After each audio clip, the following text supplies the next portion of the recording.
feel worthy. But anyway, other questions? Do you have enough strength to go ahead with a question or two? Ellie, do you want to go? Yeah, thank you so much. I actually downloaded the poems as you were. Yeah, good. And no, I have a general question that kind of concerns the entire lecture. I'm struggling to understand at what level, what scale this idea of schematizing the operation of time applies. Because on one level, first part of your talk, you offered the schemata as a way of making sense of a kind of a general form of time, which of course is of great interest to me, of temporality at a level of generality which pretty much covers the entire issues of the Dasein in his confrontation with reality. And at another level, when he comments the poems of Hölderlin, it seems that the schema applies to a very distinct, very particular situation, poetic situation, where each poem, it seems, has its own rhythm and can be mapped out in a way that will produce eventually a particular scheme. Which so my question, I guess, is twofold. Are there like invariant structural principles of organization which would apply to any of those? And maybe the topology, the convoluted topology of the Schwingungsgefüge. It's difficult for me to utter that word. This kind of oscillatory motion which returns upon itself. Would that be like something which you'll find at every level? And is that what he's aiming at, or is he interested in mapping out the kind of idiosyncratic modes of temporalization that come with particular poetics, particular works, particular poets? I'm not sure are we doing the same thing at these different scales, or you see my point? And then my general worry behind that question is when it gets to the lowest scale, where you're actually mapping out the movement of a particular poem, aren't you really describing becoming more than time itself? And here again, I have this in mind, the idea that time should be something transversal, the form of becoming, and that the danger is always to collapse time into a particular form of becoming, and in fact, modularizing becoming instead of extracting the form of time. So where does the line, can we trace the line? Well, I think he would understand the form of time as a becoming. Ultimately, it's a becoming. The form of time. But I'm afraid you're reducing this word becoming to a kind of infratemporal movement, whereas he would think this form as in movement. This form is movemented, if you will. Right? That's why I was trying to insist that it's not like a monumental representation of time. It actually embodies time. Okay. It is so. But the question remains: is local becomings, becoming that is actually instantiated here or there in particular works or particular acts of production? And there, the worry is: are we still dealing with time, the concept of the form of time, or are we really modularizing, if you like? That's not a word that Heidegger would use in any sense. You see my point? A particular form, a particular schema that is difficult to generalize to other dimensions of human experience. You see? I do see, and this starts to get very problematic and complex. Already, the question is, how do we understand these different events in Hölderlin's own writing? Right? And this will bring us back undoubtedly to a number of statements where Heidegger will say, essentially, there's one poem for the poet. The poet is writing one poem.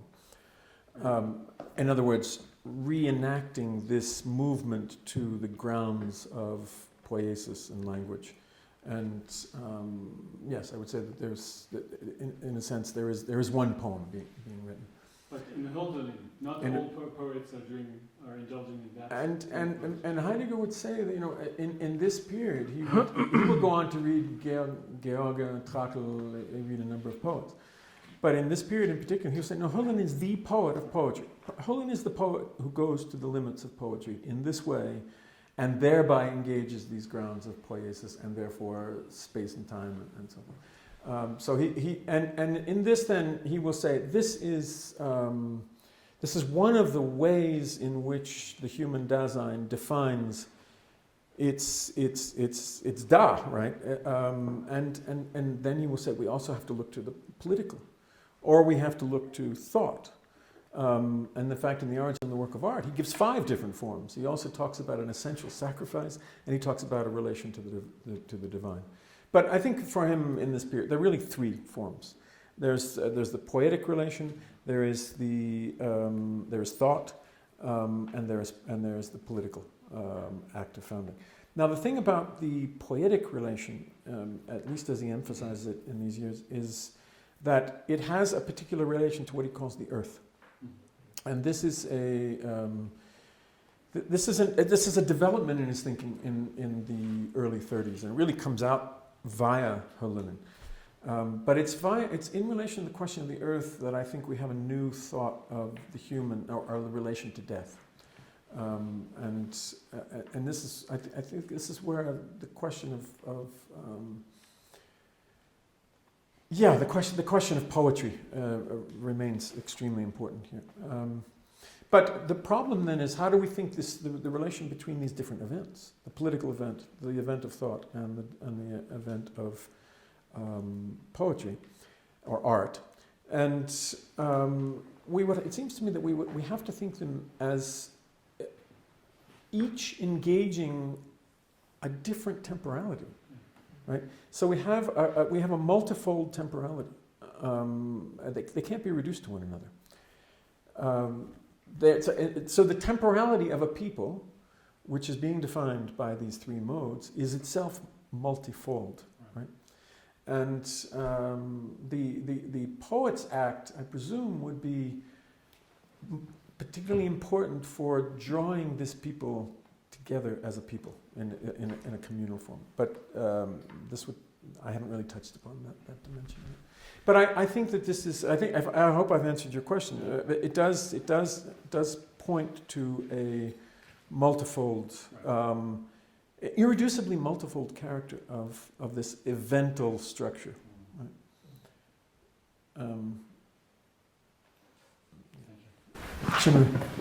Thank you so much. I was very about this passage we're talking about fuses, turning into language. I was thinking about Michel Serre because, like in Genèse or Birth of Physics, he talks about thermodynamics, right? So there's different kinds of modernity. There's before and after thermodynamics. Let's say, maybe, okay, I'm learning Heidegger, okay? So I'm asking this question as a student.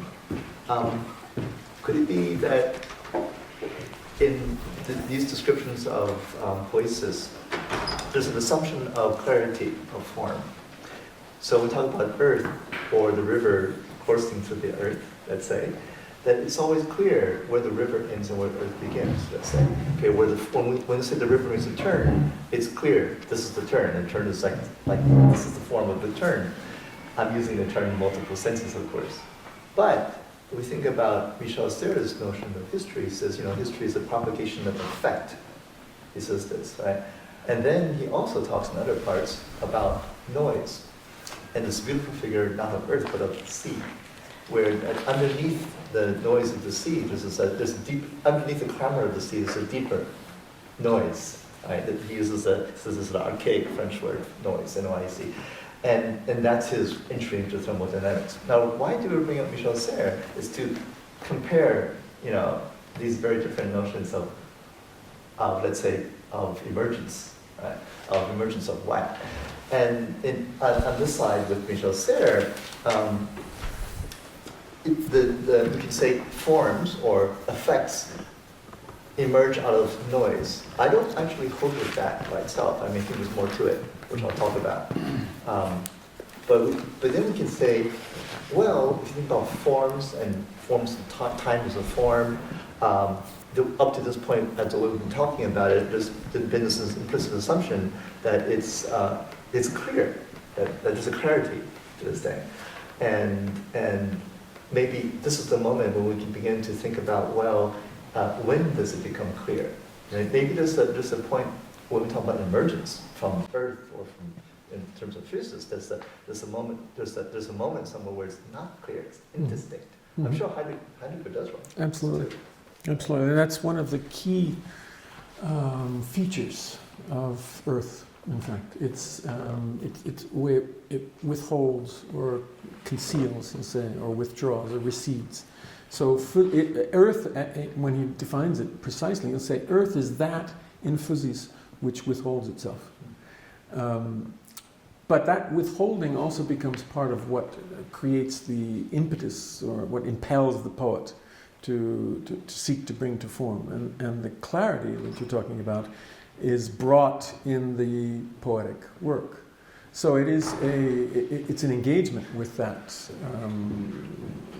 noise, if you will, or an engagement with that groundless ground that defines poetry. So and this is why I remain very interested in this notion of Earth and in Heidegger, despite the terrible problem of his, commitment to rootedness and, the land and so forth. But I see no reason why this can't be pushed much farther in terms of the notion of what constitutes a locality in the contemporary ecological crisis. I think that the traditional boundaries are not going to hold in this context, and so we have to start thinking about how the Earth creates this need for poetry in very different ways, and maybe Michel Serres can be helpful there. I don't know if I've helped you with that. The last thing I'm going to comment on is traffic flow, and then to bring it back to the very beginning and say, when we talk about traffic flow, of course, there's this other flow, which is Navier-Stokes equations for fluids. And one reason why that was such a difficult model until recently, in fact, people have not been able to solve that model for fluid flow, is because of turbulence, chaos. Which, of course, you can say there's chaos in the traffic of New York City, but that's a very macroscopic chaos, and there's a much more profound kind of chaos, which is in the bottom of fluids. We're not able to exactly solve our models of fluid flow, or even in the abstract case of Navier-Stokes equations, because this is irreducible turbulence that's there. Okay, so could it be then when we're listening to jazz on the radio, and we're looking at this thing where we think we can bring the predictive flow of the cars, all that is at the level of patterns that are already human, already language, so already, quote, classical, right?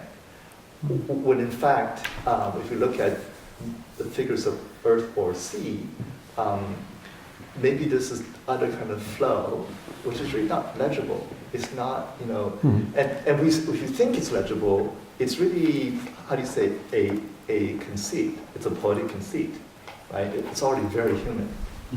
It's already past this switch from the indiscernible to the very legible. But would you be tempted to say that the rhythms that could become legible for humans It could be rhythms that are indiscernible in indiscernible, yes, thermodynamic sense, and that's what I'll be. But art would be its task would be to start to draw these into. I would guess that this would be, and I think that's precisely what Heidegger is trying to read in Hölderlin, with this idea that the poet's use of language engages the earth in a distinctive way, and that the concept does not, for example, the thinker's concept. How would they be rhythms if they're not identified as such and before they are? Come back to the brain. Okay. Yeah, No, seriously, it's a very good question. It's a very good question. No, but and other more recent sound artists have begun to explore this. Okay. So Emerging from speech versus texts. Okay. but I'm thinking about stents and various ways of understanding the turbulence that follows in blood and flows, and they've come quite far in bringing those into formulation. You know, but it takes complex theory that's way beyond me. But I'm aware of this. And, but I'm very open to, I think, what you're trying to say, which is that what we're interested in here are the emergent rhythms, but we must open to that emergence at the level of what he's calling Earth.